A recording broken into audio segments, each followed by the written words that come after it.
Hello, ಎಲ್ಲರಿಗೂ ನಮಸ್ಕಾರ. ನನ್ನ ಹೆಸರು ಡಾಕ್ಟರ್ ಎಸ್ ಅಮೀರ್ ಪಾಷಾ, ರಾಜ್ಯಶಾಸ್ತ್ರದ ಸಹಾಯಕ ಪ್ರಾಧ್ಯಾಪಕರು, ಸರ್ಕಾರಿ ಪ್ರಥಮ ದರ್ಜೆ ಕಾಲೇಜು, ದೇವನಹಳ್ಳಿ. ನನ್ನ ಇಂದಿನ ಆನ್ಲೈನ್ ತರಗತಿಯ ಪಠ್ಯವಸ್ತು ಭಾರತದ ಪ್ರಧಾನಮಂತ್ರಿ. ಭಾರತದಲ್ಲಿ ಸಂಸದೀಯ ಪದ್ಧತಿಯ ಸರ್ಕಾರ ಇರೋದ್ರಿಂದ ಇಬ್ಬರು ಸರ್ಕಾರದ ಮುಖ್ಯಸ್ಥರ ಅಸ್ತಿತ್ವವನ್ನು ಕಾಣಬಹುದು. ಒಬ್ಬರು ನಾಮಮಾತ್ರ ಮುಖ್ಯಸ್ಥರಾದರೆ ಇನ್ನೊಬ್ಬರು ನೈಜ ಮುಖ್ಯಸ್ಥರಾಗಿರ್ತಾರೆ. ನಾಮಮಾತ್ರ ಮುಖ್ಯಸ್ಥರಾಗಿ ರಾಷ್ಟ್ರಪತಿಯವರು ಕಾರ್ಯನಿರ್ವಹಿಸಿದ್ರೆ, ಆಡಳಿತದ ನೈಜ ಮುಖ್ಯಸ್ಥರಾಗಿ ಪ್ರಧಾನಮಂತ್ರಿಯವರು ಕಾರ್ಯನಿರ್ವಹಿಸ್ತಾರೆ. ಸಂಸದೀಯ ಪದ್ಧತಿ ಇರೋ ಕಡೆ ಪ್ರಧಾನಮಂತ್ರಿಯ ಸ್ಥಾನ, ಅವರ ಪಾತ್ರ ಹೆಚ್ಚಿನದಾಗಿರುತ್ತೆ. ಪ್ರಧಾನಮಂತ್ರಿಯ ಸ್ಥಾನದ ಬಗ್ಗೆ ಕೆಲವು ವ್ಯಾಖ್ಯೆಗಳನ್ನು ಗಮನಿಸೋದಾದರೆ, ಗ್ರೀವ್ಸ್ ರವರ ಪ್ರಕಾರ ಜನತೆಗೆ ಸರ್ಕಾರವೇ ಯಜಮಾನನಾದರೆ ಸರ್ಕಾರಕ್ಕೆ ಪ್ರಧಾನಿಯೇ ಯಜಮಾನ. ಜನತೆಗೆ ಸರ್ಕಾರವೇ ಯಜಮಾನನಾದರೆ ಸರ್ಕಾರಕ್ಕೆ ಪ್ರಧಾನಿಯೇ ಯಜಮಾನ. ಇದನ್ನು ಹೇಳಿರೋರು ಗ್ರೀವ್ಸ್. ಇನ್ನೊಬ್ಬ ಲೇಖಕ ಜೆನ್ನಿಂಗ್ಸ್ ಪ್ರಕಾರ ಗ್ರಹ ಮಂಡಲಾಧಿಪತಿ ಸೂರ್ಯ ದೇವನ ರೀತಿ ಪ್ರಧಾನಮಂತ್ರಿ ಇರ್ತಾನೆ. ಸೂರ್ಯನ ಸುತ್ತ ಇತರೆ ಗ್ರಹಗಳು ಸುತ್ತುವ ಹಾಗೆ ಮಂತ್ರಿಗಳು ಇತರೆ ಗ್ರಹಗಳಾದರೆ ಸೂರ್ಯನ ಸ್ಥಾನದಲ್ಲಿ ಪ್ರಧಾನಿ ಇರ್ತಾನೆ. ಗ್ರಹ ಮಂಡಲಾಧಿಪತಿ ಸೂರ್ಯದೇವನ ಸ್ಥಾನಕ್ಕೆ ಸಮನಾದ ಸ್ಥಾನ ಪ್ರಧಾನಿಗಿರುತ್ತೆ ಅಂತ ಜೆನ್ನಿಂಗ್ಸ್ ಹೇಳಿದ್ದಾರೆ. ಜಾನ್ ಮಾರ್ಲೆ ಅವರು ಪ್ರಧಾನಿ ಕ್ಯಾಬಿನೆಟ್ಟಿನ ಕೇಂದ್ರ ಶಕ್ತಿಯಾಗಿರ್ತಾರೆ ಅಂತ ಹೇಳಿದ್ರೆ, ಇನ್ನೊಬ್ಬ ಲೇಖಕ ರಾಮ್ಸೆ ಮ್ಯೂರ್ ಅವರ ಪ್ರಕಾರ ರಾಜ್ಯವೆಂಬ ನೌಕೆಯನ್ನು ನಡೆಸುವ ಚುಕ್ಕಾಣಿ ಚಕ್ರ, ಪ್ರಧಾನಿಯು ಅದನ್ನು ನಡೆಸುವ ಚುಕ್ಕಾಣಿಗಾರನಾಗಿರ್ತಾನೆ. ರಾಜ್ಯವೆಂಬ ನೌಕೆಯನ್ನು ನಡೆಸುವ ಚುಕ್ಕಾಣಿಕಾರನೇ ಪ್ರಧಾನಮಂತ್ರಿ ಆಗಿರ್ತಾನೆ ಅಂತ ರಾಮ್ಸೆ ಮ್ಯೂರ್ ಹೇಳಿದ್ದಾರೆ.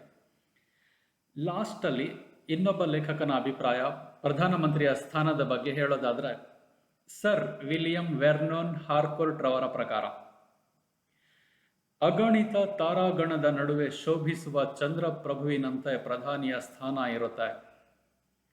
ಅಗಣಿತ ತಾರಾಗಣದ ನಡುವಿನ ಚಂದ್ರಪ್ರಭುವಿನ ಸ್ಥಾನವಿದ್ದಂತೆ ಪ್ರಧಾನಿ. ಅಗಣಿತ ತಾರಾಗಣದ ನಡುವೆ ಶೋಭಿಸುವ ಚಂದ್ರಪ್ರಭು ಅಂದರೆ ಪ್ರಧಾನಮಂತ್ರಿಯ ಸ್ಥಾನ, ಆತನ ಪಾತ್ರ, ಆತನ ಅಧಿಕಾರ ಅತ್ಯಂತ ಹೆಚ್ಚಾಗಿರುತ್ತೆ. ಭಾರತದಲ್ಲಿ ಸಂಸದೀಯ ಪದ್ಧತಿ ಇರೋದ್ರಿಂದ ದೇಶದ ನೈಜ ಆಡಳಿತದ ಮುಖ್ಯಸ್ಥರಾಗಿ ಪ್ರಧಾನಮಂತ್ರಿ ಇರ್ತಾರೆ. ಪ್ರಧಾನಮಂತ್ರಿಯವರ ಬಗ್ಗೆ, ಅವರ ಸ್ಥಾನದ ಬಗ್ಗೆ ಸಂವಿಧಾನದ 75ನೇ ವಿಧಿ ತಿಳಿಸುತ್ತೆ. ಪ್ರಧಾನಮಂತ್ರಿಯ ನೇಮಕ.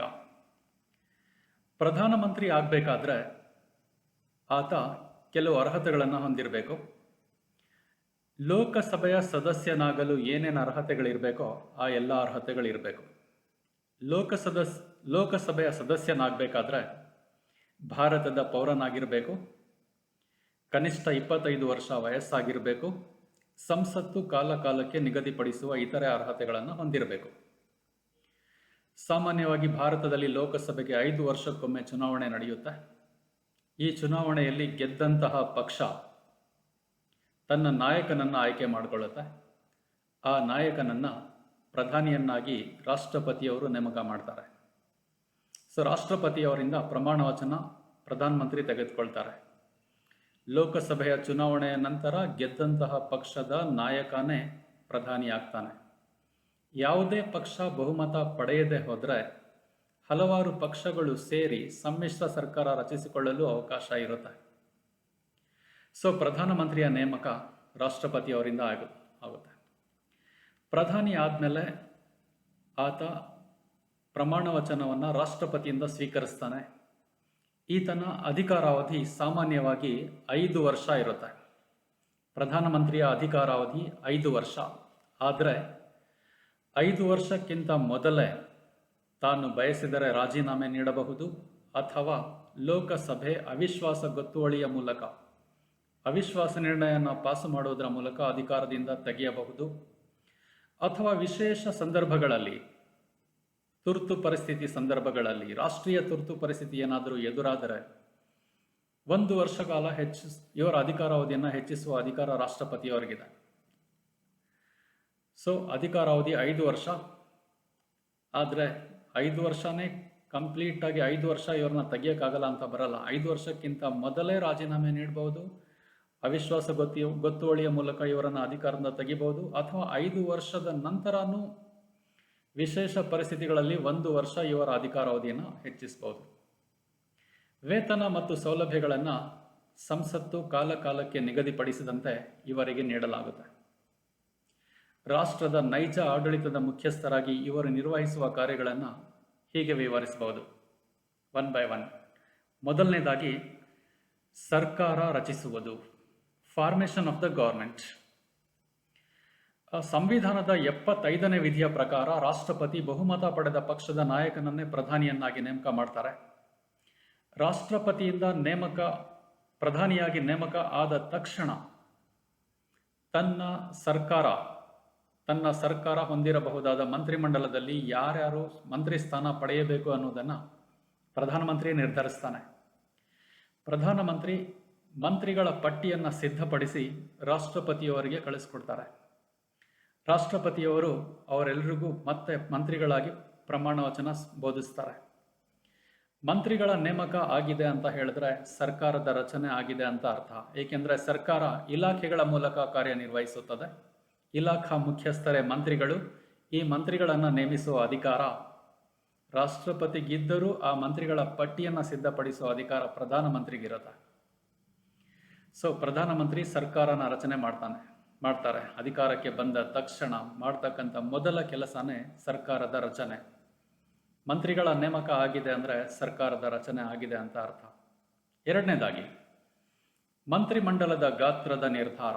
ಮಂತ್ರಿಮಂಡಲದಲ್ಲಿ ಎಷ್ಟು ಮಂದಿ ಮಂತ್ರಿ ಸ್ಥಾನ ಪಡೆಯಬೇಕು, ಮಂತ್ರಿಮಂಡಲದ ಗಾತ್ರ ದೊಡ್ಡದಾಗಿರ್ಬೇಕಾ ಅಥವಾ ಚಿಕ್ಕದಾಗಿರ್ಬೇಕಾ, ಹಾಗೆಯೇ ಯಾವ ಮಂತ್ರಿಗೆ ಯಾವ ಖಾತೆ ಅಥವಾ ಇಲಾಖೆನ ನೀಡಬೇಕು ಅನ್ನೋದರ ಬಗ್ಗೆನೂ ಪ್ರಧಾನಮಂತ್ರಿಯೇ ನಿರ್ಧರಿಸ್ತಾರೆ.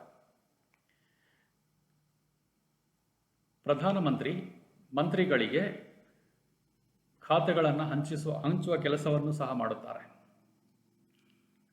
ನಂತರ ಮಂತ್ರಿಮಂಡಲನ ಪುನರ್ರಚಿಸುವ ಅಧಿಕಾರವೂ ಸಹ ಪ್ರಧಾನಮಂತ್ರಿಯವರಿಗಿರುತ್ತೆ. ಪುನರ್ರಚನೆ ಮಾಡೋದು ಅಂತ ಹೇಳಿದ್ರೆ ಮಂತ್ರಿಗಳ ಖಾತೆಗಳನ್ನು ಬದಲಾಯಿಸೋದಿರಬಹುದು, ಅಥವಾ ಹೊಸ ಮಂತ್ರಿಗಳನ್ನು ಸೇರಿಸ್ಕೊಳ್ಳೋದಿರಬಹುದು, ಅಥವಾ ಇರೋ ಮಂತ್ರಿಗಳನ್ನು ಅಧಿಕಾರದಿಂದ ತೆಗೆಯೋದಿರಬಹುದು.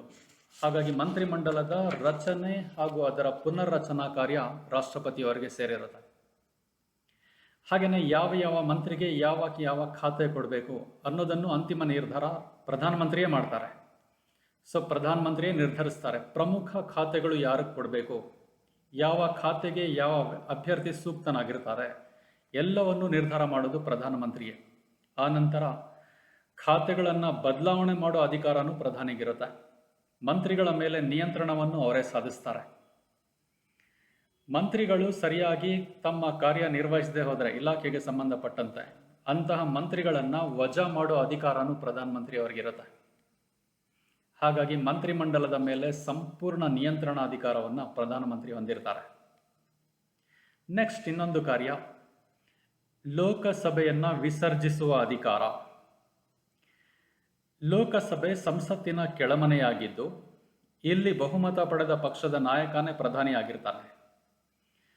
ಲೋಕಸಭೆ ಏನಾದರೂ ತನ್ನ ಮೇಲೆ ಅವಿಶ್ವಾಸ ನಿರ್ಣಯ ಗೊತ್ತುವಳಿ ತೆಗೆದುಕೊಳ್ಳಬಹುದು ಅಂತ ಏನಾದರೂ ಸುಳಿವು ಇವರಿಗೆ ಸಿಕ್ಕರೆ, ಅಥವಾ ಲೋಕಸಭಾ ಸದಸ್ಯರು ಇವರಿಗೆ ವಿಶ್ವಾಸವನ್ನು ವ್ಯಕ್ತಪಡಿಸದಿದ್ದರೆ, ಭಿನ್ನಾಭಿಪ್ರಾಯಗಳೇನಾದರೂ ಉದ್ಭವಿಸಿದರೆ, ಅಥವಾ ಲೋಕಸಭಾ ಸದಸ್ಯರು ತಮ್ಮ ಬೆಂಬಲವನ್ನು ಹಿಂತೆಗೆದುಕೊಂಡು ಬೇರೊಂದು ಪಕ್ಷದ ಜೊತೆ ಸೇರುವ ಸಂಭವವಿದ್ದರೆ, ಇಂಥ ಸಂದರ್ಭಗಳಲ್ಲಿ ಲೋಕಸಭೆಯನ್ನು ವಿಸರ್ಜಿಸುವಂತೆ ರಾಷ್ಟ್ರಪತಿಯವರಿಗೆ ಸಲಹೆ ನೀಡುವ ಅಧಿಕಾರ ಪ್ರಧಾನಮಂತ್ರಿಯವರಿಗಿದೆ. ಸೊ ಲೋಕಸಭೆ ವಿಸರ್ಜನೆಯ ಸಂಪೂರ್ಣ ಅಧಿಕಾರ ಇವರ ಮೇಲೆ ಇರೋದ್ರಿಂದ ಇವರು ಲೋಕಸಭೆಯನ್ನು ವಿಸರ್ಜಿಸುವ ಅಧಿಕಾರವನ್ನು ಹೊಂದಿರ್ತಾರೆ. ನೆಕ್ಸ್ಟ್, ಕ್ಯಾಬಿನೆಟ್ನ ನಾಯಕ. ಪ್ರಧಾನಮಂತ್ರಿ ಕ್ಯಾಬಿನೆಟ್ನ ನಾಯಕನೂ ಆಗಿರ್ತಾರೆ. ಪ್ರಧಾನಮಂತ್ರಿಯವರು ಕ್ಯಾಬಿನೆಟ್ಟಿನ ನಾಯಕರಾಗಿ ಕಾರ್ಯನಿರ್ವಹಿಸ್ತಾರೆ. ಮಂತ್ರಿಮಂಡಲದಲ್ಲಿ 3 ಬಗೆಯ ಮಂತ್ರಿಗಳನ್ನು ಕಾಣಬಹುದು.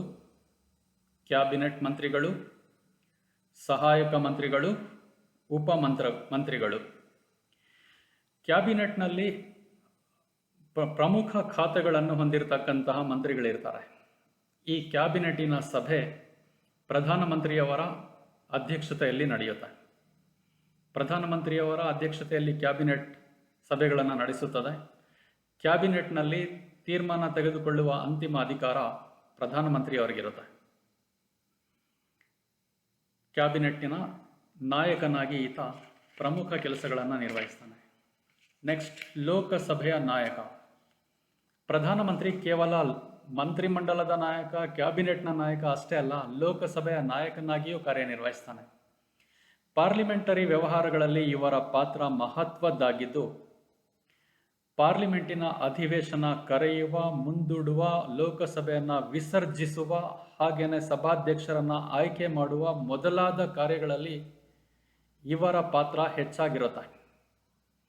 ಇವರ ಇಷ್ಟಕ್ಕನುಸಾರವಾಗಿಯೇ ಪ್ರತಿಯೊಂದು ನಡೆಯುತ್ತೆ. ಯಾವ ಟೈಮಲ್ಲಿ ವಿಧಾನಸಭೆಯನ್ನು ಅಧಿವೇಶನ ಕರೆಸಬೇಕು, ಅದನ್ನು ಯಾವಾಗ ಮುಂದೂಡಿಸ್ಬೇಕು, ಸಭಾಧ್ಯಕ್ಷರನ್ನು ಯಾವ ರೀತಿ ಆಯ್ಕೆ ಮಾಡಬೇಕು ಅನ್ನೋದ್ರ ಮೇಲೆ ಎಲ್ಲ ಪ್ರಮುಖ ಅಧಿಕಾರ ಇವರಿಗೆ ಇರುತ್ತೆ. ಪಾರ್ಲಿಮೆಂಟ್ ವಾಸ್ತವಿಕವಾಗಿ ಪ್ರಧಾನಮಂತ್ರಿಯ ನಾಯಕತ್ವವನ್ನೇ ಹೊಂದಿರುತ್ತೆ. ಅದರಲ್ಲಿ 2 ಸದನಗಳಿದ್ರೂ ಸಹ ಲೋಕಸಭೆಯ ನಾಯಕನಾಗಿ ಪ್ರಧಾನಿ ಕಾರ್ಯನಿರ್ವಹಿಸ್ತಾರೆ.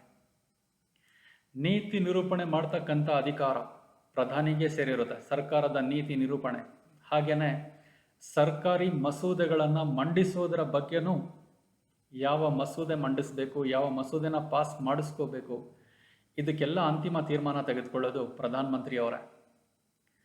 ನೆಕ್ಸ್ಟ್, ಸರ್ಕಾರದ ಮುಖ್ಯಸ್ಥರಾಗಿರ್ತಾರೆ. ಪ್ರಧಾನಮಂತ್ರಿ ಕ್ಯಾಬಿನೆಟ್ನ ನಾಯಕರೂ ಹೌದು, ಮಂತ್ರಿಮಂಡಲದ ನಾಯಕರೂ ಹೌದು, ಹಾಗೆಯೇ ಲೋಕಸಭೆಯ ನಾಯಕರಾಗಿಯೂ ಕಾರ್ಯನಿರ್ವಹಿಸ್ತಾರೆ. ಲೋಕಸಭೆಗೆ ಎಲ್ಲ ವಿವರಗಳನ್ನು ತಿಳಿಸ್ತಕ್ಕಂಥ ಅಧಿಕಾರ ಇವರಿಗಿರುತ್ತೆ. ಲೋಕಸಭೆಯಲ್ಲಿರ್ತಕ್ಕಂಥ ಆಡಳಿತ ಪಕ್ಷ ಮತ್ತು ವಿರೋಧ ಪಕ್ಷದವರಿಗೆ ಸರ್ಕಾರದ ಕಾರ್ಯಕ್ರಮಗಳನ್ನು ವಿವರಿಸ್ತಕ್ಕಂಥ ಅಧಿಕಾರನೂ ಇವರಿಗಿರುತ್ತೆ. ಹಾಗೆಯೇ ಇವರು ಸರ್ಕಾರದ ಮುಖ್ಯಸ್ಥರಾಗಿರ್ತಾರೆ. ರಾಷ್ಟ್ರಪತಿಯವರು ಸರ್ಕಾರದ ಸಂವಿಧಾನಾತ್ಮಕ ಮುಖ್ಯಸ್ಥರಾದರೆ, ಇವರು ಅಧಿಕಾರದ ನೈಜ ಮುಖ್ಯಸ್ಥರಾಗಿರ್ತಾರೆ. ವಿವಿಧ ಇಲಾಖೆಗಳ ಮಂತ್ರಿಗಳ ನಡುವೆ ಸಮನ್ವಯ ಸಾಧಿಸ್ತಕ್ಕಂಥ ಅಧಿಕಾರ ಇವರು ಮಾಡ್ತಾರೆ. ದೇಶದ ಅಭಿವೃದ್ಧಿಗೆ ಬೇಕಾದಂತಹ ಆರ್ಥಿಕ ಕಾರ್ಯಕ್ರಮಗಳನ್ನು ಹಾಕ್ಕೊಳ್ಳೋದ್ರಲ್ಲಿ, ಯೋಜನೆಗಳನ್ನು ನಿರೂಪಿಸೋದ್ರಲ್ಲಿ, ರಕ್ಷಣಾ ವಿಷಯದಲ್ಲಿ, ವಿದೇಶಾಂಗ ನೀತಿಗೆ ಸಂಬಂಧಪಟ್ಟಂತೆ ಇವರ ಪಾತ್ರ ಗಮನಾರ್ಹವಾಗಿರುತ್ತೆ. ಆಡಳಿತದ ಮುಖ್ಯಸ್ಥರಾಗಿ ಎಲ್ಲ ನಿರ್ಧಾರಗಳನ್ನು ಅಂತಿಮವಾಗಿ ಇವರೇ ತೆಗೆದುಕೊಳ್ತಾರೆ. ಸರ್ಕಾರದ ಯಶಸ್ಸು ಇವರನ್ನು ಅವಲಂಬಿಸಿರುತ್ತೆ. ಯಾಕೆಂದರೆ ಸರ್ಕಾರದ ಮುಖ್ಯಸ್ಥರು ಇವರೇ ಆಗಿರ್ತಾರೆ. ಇವರು ತೆಗೆದುಕೊಳ್ಳೋ ತೀರ್ಮಾನದ ಆಧಾರದ ಮೇಲೇ ಸರ್ಕಾರದ ಯಶಸ್ಸು ಅಥವಾ ವಿಫಲತೆ ಕಂಡುಬರುತ್ತೆ. ಸೊ ಸರ್ಕಾರದ ಮುಖ್ಯಸ್ಥರಾಗಿ ಪ್ರಧಾನಿಯ ಪಾತ್ರ ಅತ್ಯಂತ ಹೆಚ್ಚಿನ ಮಹತ್ವವಾದದ್ದು ಅಂತ ಹೇಳ್ಬೋದು. ಆ ನಂತರ ಮತ್ತೊಂದು ಕಾರ್ಯ ಇವರು ನಿರ್ವಹಿಸೋದು, ಇವರು ತಮ್ಮ ರಾಜಕೀಯ ಪಕ್ಷದ ನಾಯಕರು ಆಗಿರ್ತಾರೆ. ಪ್ರಧಾನಮಂತ್ರಿ ಆಡಳಿತದ ಮುಖ್ಯಸ್ಥರಷ್ಟೇ ಅಲ್ಲ, ತನ್ನ ರಾಜಕೀಯ ಪಕ್ಷದ ಮುಖ್ಯಸ್ಥರಾಗಿಯೂ ಹಲವಾರು ಕಾರ್ಯಗಳನ್ನು ನಿರ್ವಹಿಸ್ತಾರೆ. ಮುಂದಿನ ಚುನಾವಣೆಯಲ್ಲಿ ತಮ್ಮ ಪಕ್ಷ ಗೆಲ್ಲುವಂತೆ ನೋಡಿಕೊಳ್ಳೋ ಜವಾಬ್ದಾರಿ ಇವ್ರ ಮೇಲೆ ಇರುತ್ತೆ. ಹಾಗಾಗಿ ಜನಪ್ರಿಯ ಕಾರ್ಯಕ್ರಮಗಳನ್ನು ಪಕ್ಷದ ಅಡಿಯಲ್ಲಿ ಘೋಷಿಸಬಹುದು. ಪಕ್ಷದ ಜನಪ್ರಿಯತೆಯನ್ನು ದೇಶದಲ್ಲಿ ಹೆಚ್ಚಾಗುವಂತೆ ಮಾಡಬಹುದು. ಸೊ ಮುಂದಿನ ಚುನಾವಣೆಯಲ್ಲಿ ತಮ್ಮ ಪಕ್ಷನೇ ಗೆಲ್ಲಬೇಕಾದ್ರೆ ಏನೇನು ತಂತ್ರಗಳನ್ನು ಅನುಸರಿಸಬೇಕು, ಏನೇನು ಕಾರ್ಯಕ್ರಮಗಳನ್ನು ರೂಪಿಸಬೇಕು, ಜನರನ್ನು ಯಾವ ಥರ ತಲುಪಬೇಕು, ಇದನ್ನೆಲ್ಲ ಪ್ರಧಾನಿನೇ ನಿರ್ಧರಿಸ್ತಾರೆ. ನೆಕ್ಸ್ಟ್ ಕಾರ್ಯ, ರಾಷ್ಟ್ರಪತಿಗೆ ಸಲಹೆಗಾರರಾಗಿರ್ತಾರೆ. ಪ್ರಧಾನಮಂತ್ರಿ ರಾಷ್ಟ್ರಪತಿ ಮತ್ತು ಮಂತ್ರಿಮಂಡಲದ ನಡುವೆ ಸಂಪರ್ಕ ಸೇತುವೆ ಆಗಿರ್ತಾರೆ. Is just like connecting bridge between president and ministry. ಸರ್ಕಾರದ ತೀರ್ಮಾನಗಳನ್ನು ರಾಷ್ಟ್ರಪತಿಯವರು ತಿಳಿಸೋದು, ರಾಷ್ಟ್ರಪತಿಯವರ ಸಲಹೆಗಳನ್ನು ಮಂತ್ರಿಮಂಡಲಕ್ಕೆ ತಲುಪಿಸತಕ್ಕಂಥ ಕೆಲಸನ ಇವರು ಮಾಡ್ತಾರೆ. ಹಾಗಾಗಿ ಇವರು ರಾಷ್ಟ್ರಪತಿಯ ಜೊತೆಗೆ ನಿಕಟ ಸಂಪರ್ಕ ಹೊಂದಿರ್ತಾರೆ. ಆಡಳಿತದ ಬಗ್ಗೆ ಸಲಹೆಗಳನ್ನು ಕೊಡ್ಬೋದು. ದೇಶದ ಮುಖ್ಯಸ್ಥರನ್ನು ನೇಮಕ ಮಾಡೋದ್ರ ಬಗ್ಗೆ ರಾಷ್ಟ್ರಪತಿಯವರಿಗೆ ಸಲಹೆ ಕೊಡೋ ಅಧಿಕಾರನೂ ಇವರಿಗಿದೆ. ನೆಕ್ಸ್ಟ್, ಇನ್ನೊಂದು ಅಧಿಕಾರ ನೇಮಕ ಅಧಿಕಾರ. ಮಂತ್ರಿಮಂಡಲದ ಸಚಿವರ ನೇಮಕ, ಸುಪ್ರೀಂ ಕೋರ್ಟ್, ಹೈಕೋರ್ಟ್ ನ್ಯಾಯಾಧೀಶರ ನೇಮಕ, ರಾಯಭಾರಿಗಳ ನೇಮಕ, ಹಾಗೆಯೇ ಲೋಕಸೇವಾ ಆಯೋಗದ ಅಧ್ಯಕ್ಷರ ನೇಮಕ, ಚುನಾವಣಾ ಆಯೋಗದ ಅಧ್ಯಕ್ಷರು, ಇತರ ಸದಸ್ಯರ ನೇಮಕ, ರಕ್ಷಣಾ ಪಡೆಗಳ ಮುಖ್ಯಸ್ಥರ ನೇಮಕಾತಿ, ಇವನ್ನೆಲ್ಲ ಸಾಮಾನ್ಯವಾಗಿ ರಾಷ್ಟ್ರಪತಿ ಮಾಡ್ತಾರೆ. ಆದರೆ ಯಾರನ್ನ ನೇಮಕ ಮಾಡಬೇಕು ಅಂತ ಶಿಫಾರಸು ಮಾಡೋ ಅಧಿಕಾರ ಭಾರತದ ಪ್ರಧಾನಮಂತ್ರಿಯವರಿಗಿದ್ದಾರೆ. ನೆಕ್ಸ್ಟ್, ಇಲಾಖೆಗಳ ನಡುವೆ ಸಾಮರಸ್ಯ ಮೂಡಿಸ್ತಕ್ಕಂಥ ಕೆಲಸ. ಸಾಮರಸ್ಯ. ಹಲವಾರು ಇಲಾಖೆಗಳು ಹಲವಾರು ಮಂತ್ರಿಗಳ ನೇತೃತ್ವ ವಹಿಸಿರುತ್ತವೆ. ಕಾರಣಾಂತರಗಳಿಂದ ಇಲಾಖೆಗಳ ನಡುವೆ ಬಿಕ್ಕಟ್ಟುಗಳು ಉದ್ಭವಿಸಬಹುದು, ಸಮಸ್ಯೆಗಳು ಹೇಳಬಹುದು, ಭಿನ್ನಾಭಿಪ್ರಾಯಗಳು ಉಂಟಾಗಬಹುದು ಮಂತ್ರಿಗಳ ನಡುವೆ, ಸಚಿವರ ನಡುವೆ. ಅಂಥ ಸಂದರ್ಭದಲ್ಲಿ ಎಲ್ಲ ಇಲಾಖೆಗಳ ಮುಖ್ಯಸ್ಥರ ನಡುವೆ ಸಂಯೋಜನೆ, ಸಹಕಾರ ಮೂಡಿಸ್ತಕ್ಕಂಥ ಅಧಿಕಾರ ಪ್ರಧಾನಮಂತ್ರಿಗಿರುತ್ತೆ. ಸೊ ಇಷ್ಟು ಪ್ರಮುಖ ಅಧಿಕಾರಗಳನ್ನು ನಿರ್ವಹಿಸ್ತಕ್ಕಂಥ ಪ್ರಧಾನಮಂತ್ರಿ ದೇಶದ ನಿಜವಾದ ಆಡಳಿತದ ಮುಖ್ಯಸ್ಥರಾಗಿರ್ತಾರೆ. ಅಮೆರಿಕಾದ ಅಧ್ಯಕ್ಷರಿಗೆ ಅಮೆರಿಕಾದಲ್ಲಿ ಎಷ್ಟು ಸ್ಥಾನ ಅಧಿಕಾರಗಳಿವೆಯೋ ಅದೇ ರೀತಿ ಭಾರತದ ಪ್ರಧಾನಮಂತ್ರಿಗೆ ಹೆಚ್ಚಿನ ಅಧಿಕಾರ ಮತ್ತು ಸ್ಥಾನ ಇದೆ ಅಂತ ಹೇಳ್ಬೋದು. ನಮಸ್ಕಾರ ಎಲ್ರಿಗೂ.